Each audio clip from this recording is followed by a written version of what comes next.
యేసుక్రీస్తునందు మికిలి ప్రియమైన సహోదరి సహోదరులారా, తల్లి నీడలో వాక్య సందేశ కార్యక్రమానికి అందరికీ స్వాగతం.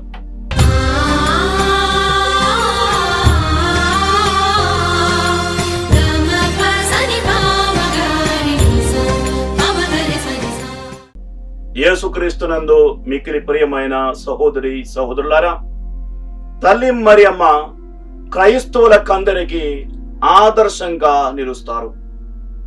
క్రైస్తవులకు ఉండాల్సిన ముఖ్యమైన గుణాలు తల్లి మరియమ్మలో చాలా పుష్కలంగా ఉన్నట్లు మనకు కనిపిస్తుంది.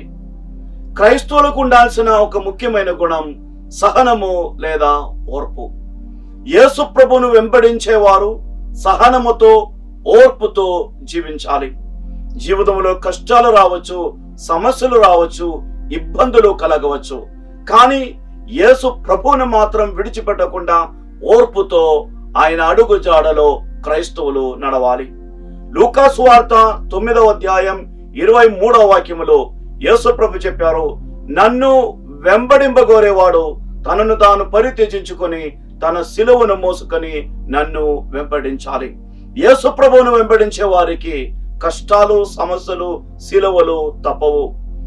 అటువంటిప్పుడు యేసు ప్రభువును వెంబడించాలంటే తల్లి మరియమ్మ జీవితం నుంచి మనం నేర్చుకోవాలి.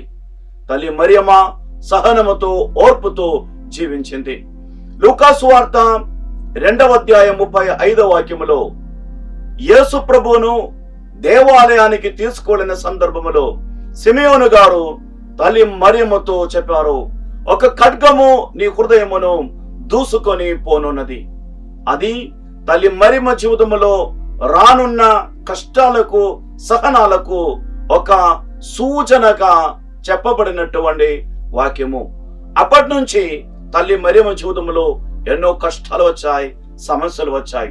యేసు ప్రభు జీవితాన్ని కాపాడడానికి చిన్నప్పుడే ఈ యేసు ప్రభువును తీసుకొని ఐగుప్తు దేశానికి వలస వెళ్లాల్సి వచ్చింది.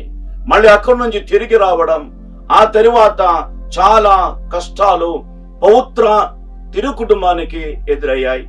వారు పడిన కష్టాలు అన్ని ఇన్ని కావు, కానీ చలించని విశ్వాసముతో, సహనముతో, ఓర్పుతో తల్లి మరియమ్మ జీవించింది. చిట్ట చివరికి సిలువ కింద నిలబడినప్పుడు యేసు ప్రభువును ఒంటి నిండా గాయాలతో భూమి ఆకాశముల మధ్య 3 మొలల మీద వేలాడుతూ చూశారు. కానీ తల్లి మరియమ్మ మాత్రం చలించిపోవలేదు. సహనముతో, ఓర్పుతో తల్లి మరియమ్మ జీవించింది. ప్రేమైన సహోదరి సహోదరులారా, తల్లి మరియమ్మను ప్రత్యేకంగా ప్రార్థించే ఈ నెలలో మరియమ్మ జీవితం నుంచి ఈ ఒక గొప్ప శక్తిని మనం పొందాలి. యేసు ప్రభువును వెంబడించడం మనందరి బాధ్యత. యేసు ప్రభువును సహనముతో, ఓర్పుతో వెంబడించే ఆశీర్వాదం కోసం మనం ప్రార్థిద్దాం.